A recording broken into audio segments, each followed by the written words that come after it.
Subscribe करें हमारे channel server take को और देखें नीट एंट्रेंस एग्जामिनेशन के लिए सेल साइकिल एवं सेल डिवीजन पर आधारित एमसीक्यू टाइप क्वेश्चंस का सेट नंबर 16 फ्रेंड्स। और पूर्व की तरह पुनः मैं इस वीडियो को हिंदी में एक्सप्लेन करने जा रहा हूं। तो चलिए फ्रेंड्स आगाज करते हैं आज का वीडियो का पुनः कुछ प्रेरणादायक वाक्यों से।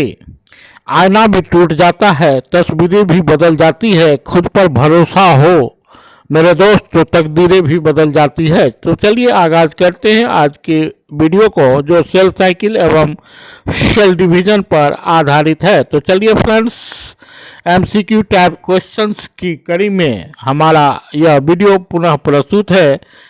और आज का क्वेश्चन है first, many cell function properly and divide mitotically even though do not have. तो यहाँ प्रश्न के अनुसार बहुत सारे कोशिकाएं वास्तविक रूप में डिवाइड करती हैं माइटोटिकली, लेकिन यदि इसमें निम्नलिखित में से एक नहीं भी हो तो भी ये माइटोटिकली नॉर्मली डिवाइड करती है। तो वह क्या है? तो यहाँ option number D correct answer है, plastid. Many cells function properly and divide mitotically even do do not have plastid. So option number D is correct answer for the question number 1. Next question number 2.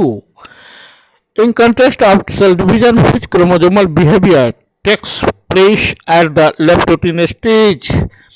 Cell division में निम्नलिखित में से कौन सा गुणसूत्र का व्यवहार या बिहेवियर होता है? तो वह होता है लेप्टोटीन स्टेज में कौन सा बिहेवियर क्रोमोजोम का होता है? तो वह होता है option number D, chromosomes begin to condense in the leptotene stage of the meiosis first और ड्यूरिंग द प्रोफेज फर्स्ट। तो फ्रेंड्स जैसा कि हम जानते हैं कि मियोसिस फर्स्ट विभाजन के प्रोफेज फर्स्ट अवस्था के प्रथम उप अवस्था लेप्टोटीन में गुणसूत्र का कंडेंसेशन शुरू होता है, अर्थात ये स्पष्ट होना शुरू हो जाती है। तो यहाँ option number D correct answer है क्वेश्चन नंबर 2 के लिए। Next question number 3, which one of the following is the initial phase of prophase first in meiosis where chromosomes appear as a long thread like structure. तो यहाँ भी option number A correct answer हो जाएगा, leptotene stage जहाँ पर गुणसूत्र लंबे धागे के रूप में स्पष्ट होना शुरू होती है और यह अवस्था होती है मियोसिस फर्स्ट का प्रोफेज फर्स्ट। तो यहाँ option number A correct answer है क्वेश्चन नंबर 3 के लिए। Show here the option number A is correct answer for the question number 3। Next question number 4, which one of the following is essential for the sexual reproduction and contributes to the genetic diversity? निम्नलिखित में से कौन सा एक आवश्यक है किसके लिए? तो लैंगिक जनन के लिए और साथ ही साथ जो जेनेटिक डाइवर्सिटी अर्थात आनुवांशिक विभिन्नताओं में भी अपना योगदान देती है, कंट्रीब्यूशन करती है। तो वह कौन सा विभाजन है निम्नलिखित में से? तो यहाँ option number A correct answer है, मियोसिस एक प्रकार का कोशिका विभाजन है जो सेक्सुअल रिप्रोडक्शन के दौरान होता है, जो गैमेटोजेनेसिस के दौरान होता है, जो स्पर्म एंड ओवा के फॉर्मेशन के दौरान होता है, अर्थात स्पर्मेटोजेनेसिस और oogenesis की क्रिया के दौरान होता है, जिसमें हैप्लॉइड कोशिका का निर्माण होता है, अगुणित कोशिकाओं का निर्माण होता है, और वह है meiosis. Option number A is correct answer for the question number 4। Next question number 5, cell in G0 phase. Option number A is correct answer for the question number 5. Exit the cell cycle. Now, question number 6. The X-shaped structure called chiasmata is clearly visible in this stage. यहाँ प्रश्न में पूछा जा रहा है कि X के समान जो रचना जो क्लियरली विजिबल होती है किस स्टेज में विजिबल होती है? तो वह होता है क्वेश्चन नंबर 6 का option number D, diplotene stage में, जो पैकेटिन के बाद की अवस्था है। फ्रेंड्स जैसा कि हम जानते हैं प्रोफेज फर्स्ट को लेप्टोटीन, जागोटीन, पैकेटीन, डिप्लोटीन और डाइकाइनेसिस अवस्थाओं में बांटा गया है। 5 उप अवस्थाओं में बांटा गया है, सब स्टेजेज में बांटा गया है। तो यहाँ लेप्टोटीन में गुणसूत्र का कंडेंसेशन शुरू होता है। क्रोमोजोमल बिहेवियर यह होता है कि गुणसूत्र कंडेंस करने लगते हैं, ये लंबे धागे के रूप में स्पष्ट होना शुरू होते हैं। जाइगोटीन में पेयरिंग ऑफ होमोलोगस क्रोमोजोम होता है, अर्थात सिनेप्सिस का निर्माण होता है और या बाइवेलेंट का निर्माण होता है। पैकेटीन में 2 होमोलोगस क्रोमोजोम्स के नॉन सिस्टर क्रोमेटिड्स के बीच में सेगमेंट का आदान प्रदान होता है, या जीन का एक्सचेंज होता है, या डीएनए का ट्रांसफर होता है और उसी जगह पर काजमाटा का फॉर्मेशन होता है जो एक्स सेपेड होती है। और डिप्लोटीन स्टेज में काजमाटा का स्पष्ट रूप से स्पष्टीकरण होता है, विजिबिलिटी होती है। इसलिए option number D is correct answer for the question number 6। Except a structure called chiasmata is clearly visible in this stage. Next question number 7. If the initial amount of DNA is denoted as 2C, then it increases to 4C. It happens in the substage of interphase. It happens in the substage of interphase which is known as S phase. Option number B is correct answer for the question number 7.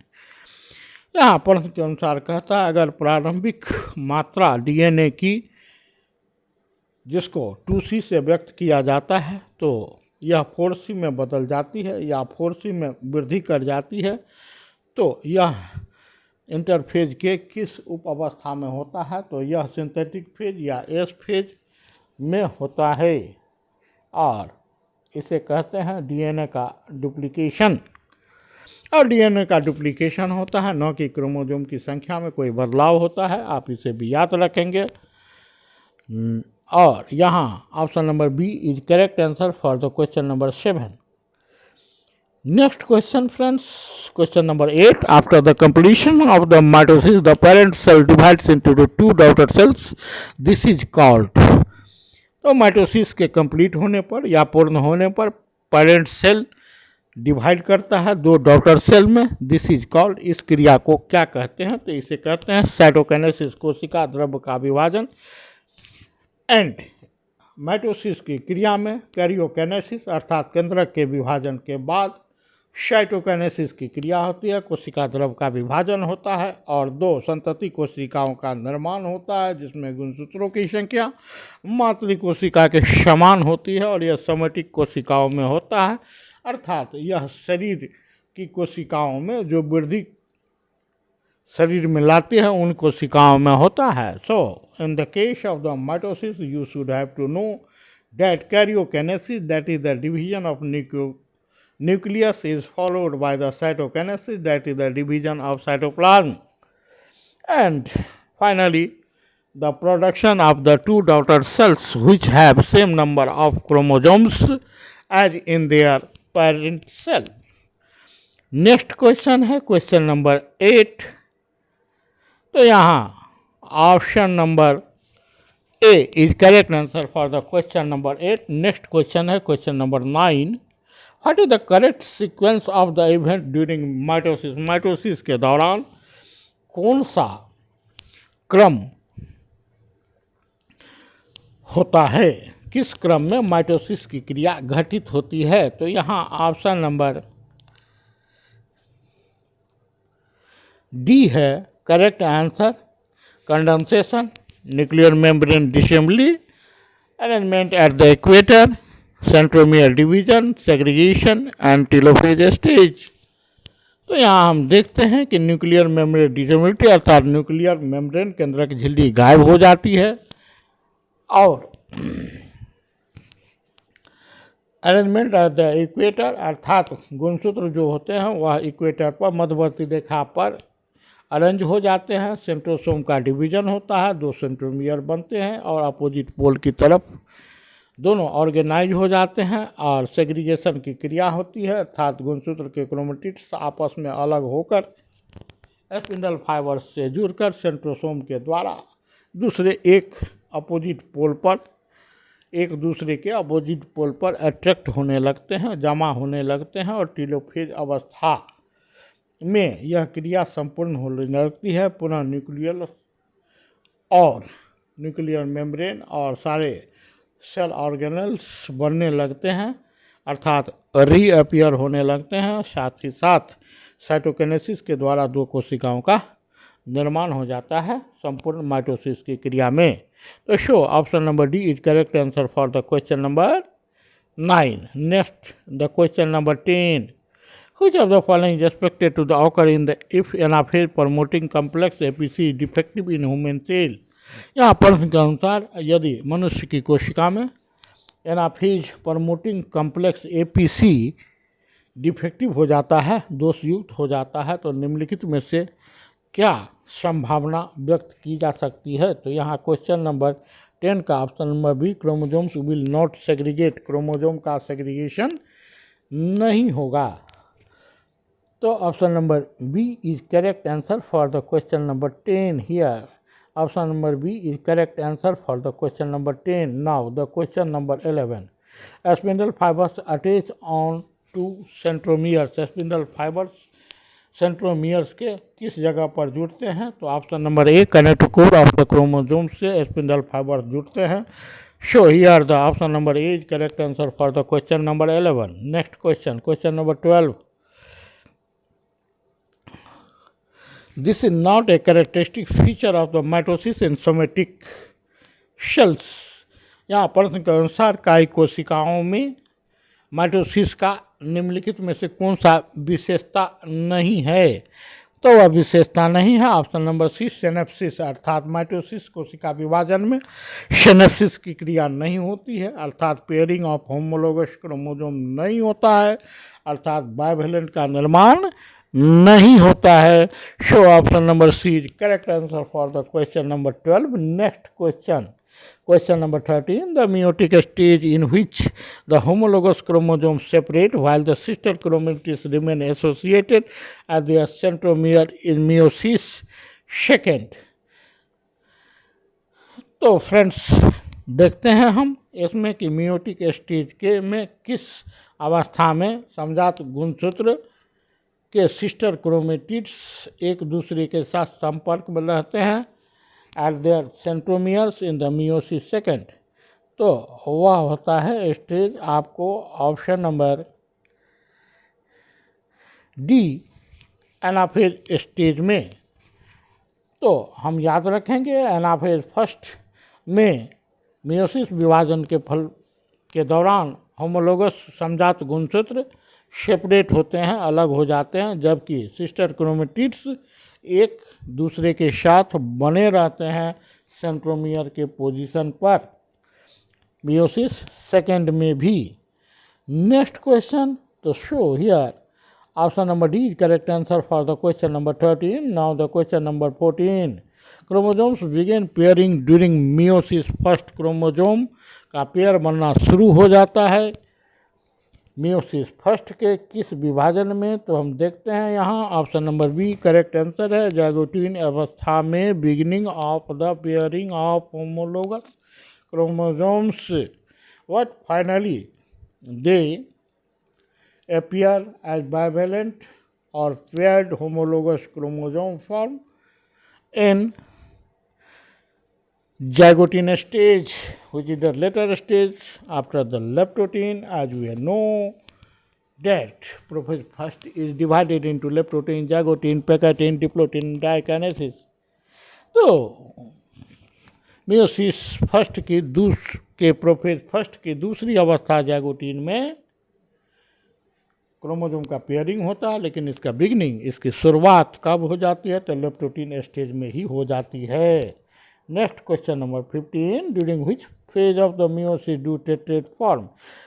Meiosis के किस अवस्था में टेट्रेट्स का निर्माण हो जाता है? तो option number D, prophase first में टेट्रेट का निर्माण हो जाता है। अगर हम पार्टिकुलरली बात करें किस सब स्टेज में, तो वह होता है आपको पैकेटिन सब स्टेज में चतुष्क का निर्माण हो जाता है या टेट्रेट का निर्माण हो जाता है। नेक्स्ट और इसी अवस्था में क्रॉसिंग ओवर की क्रिया भी हो जाती है। Next question number 16। तो यहाँ option number D is correct answer for the question number 15। Option number D prophase first is correct answer for the question number 15, which during which phase of the meiosis do tetrate form। तो इसे one liner बनाकर पुनः हम इस प्रकार याद कर सकते हैं, during the prophase first stage of the meiosis tetrate form। Next question, question number 16, what is the primary purpose of the cell cycle. Cell cycle का प्राइमरी पर्पस क्या होता है? तो produce new cell is the primary purpose of the cell cycle. Next question number 17, what is the end result of the mitosis in animal cells. तो जंतु कोशिका में mitosis का अंतिम परिणाम क्या होता है? तो option number A correct answer है, 2 आइडेंटिकल डॉटर सेल्स का निर्माण होता है। 2 सम संतति कोशिकाएं बनती है। सम का अर्थात मातृ कोशिका के समान। किस अर्थ में? तो कोशिकाओं की संख्या बराबर होती है मातृ कोशिका के, किसमें? तो संतति कोशिकाओं में।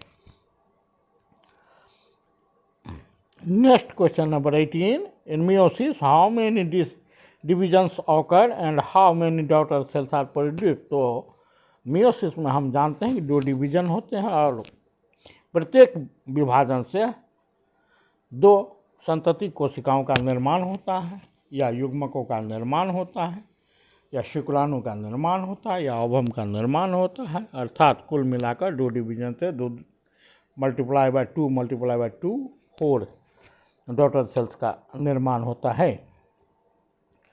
Next question, question number 19, which phase of mitosis involve the separation of the sister chromatids and their movement to opposite pole. Mitosis की किस अवस्था में सिस्टर क्रोमेटिड्स एक दूसरे से अलग होते हैं और ये मूव करते हैं विपरीत ध्रुवों की ओर?